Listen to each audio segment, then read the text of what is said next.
فجر کی نماز ادا کرنے والا بندہ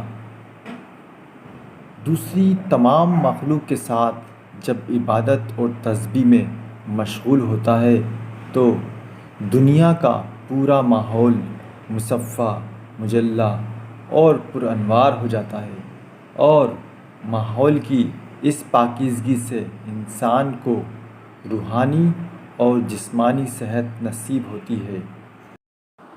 ظہر کی نماز سورج کی تمازت ختم ہو کر جب زوال شروع ہوتا ہے تو زمین کے اندر سے ایک گیس خارج ہوتی ہے۔ یہ گیس اس قدر زہریلی ہوتی ہے کہ اگر آدمی کے اوپر اس اثر انداز ہو جائے تو وہ قسم قسم کی بیماریوں میں مبتلا ہو جاتا ہے۔ دماغی نظام اس حد تک درہم برہم ہو سکتا ہے کہ اس کے اوپر ایک پاگل آدمی کا گمان ہوتا ہے۔ اس وقت جو بندہ ذہنی طور پر عبادت میں مشغول ہو جاتا ہے تو اسے نماز کی نورانی لہریں اس زہریلی گیس سے محفوظ رکھتی ہیں۔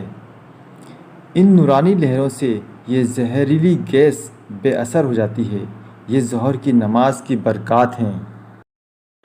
ہر ذی فہم انسان اس بات کو محسوس کرتا ہے کہ سحر کے وقت اس کے اوپر ایسی کیفیت طاری ہوتی ہے جس کو وہ تھکان اور اضمحلال کا نام دیتا ہے۔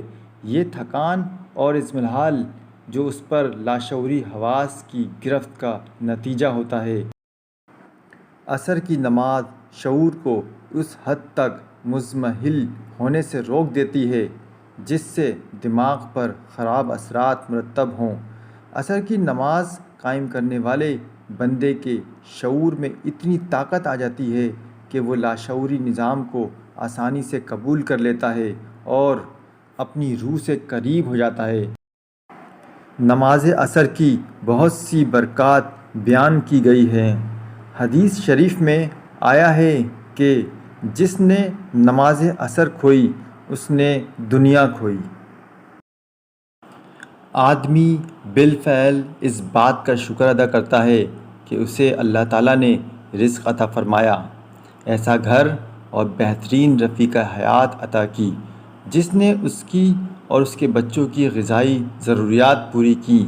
شکر کے جذبات سے وہ مسرور اور خوش و خرم اور پرکیف ہو جاتا ہے۔ اس کے اندر خالق کائنات کی وہ صفات متحرک ہو جاتی ہیں جن کے ذریعے کائنات کی تخلیق ہوئی ہے۔ جب وہ اپنے گھر والوں کے ساتھ پرسکون ذہن سے محو گفتگو ہوتا ہے تو اس کے اندر کی روشنیوں سے اولاد کے دل میں ماں باپ کا احترام اور وقار قائم ہوتا ہے۔ بچے غیر ارادی طور پر ماں باپ کی عادتوں کو تیزی کے ساتھ اپنے اندر جذب کرتے ہیں اور ان کے اندر ماں باپ کی اہمیت اور عشق کا جذبہ پیدا ہوتا ہے۔ مختصر یہ کہ مغرب کی نماز صحیح طور پر اور پابندی کے ساتھ ادا کرنے والے بندے کی اولاد سعادت مند ہوتی ہے اور ماں باپ کے لیے ایک بہترین اثاثہ ہوتی ہے۔ عشاء کی نماز دراصل عشاء کی نماز غیب سے متعارف ہونے اور اللہ تعالیٰ کا عرفان حاصل کرنے کا ایک خصوصی پروگرام ہے، کیونکہ عشاء کے وقت آدمی رات کے حواس میں داخل ہو جاتا ہے۔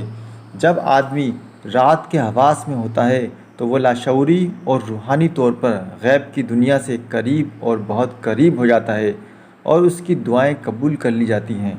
عشاء کی نماز اس نعمت کا شکریہ ہے کہ اللہ تعالیٰ نے اسے بیداری کے حواس سے نجات عطا فرما کر وہ زندگی عطا فرما دی ہے جو نافرمانی کے ارتکاب سے پہلے جنت میں حضرت آدم علیہ السلام کو حاصل تھی۔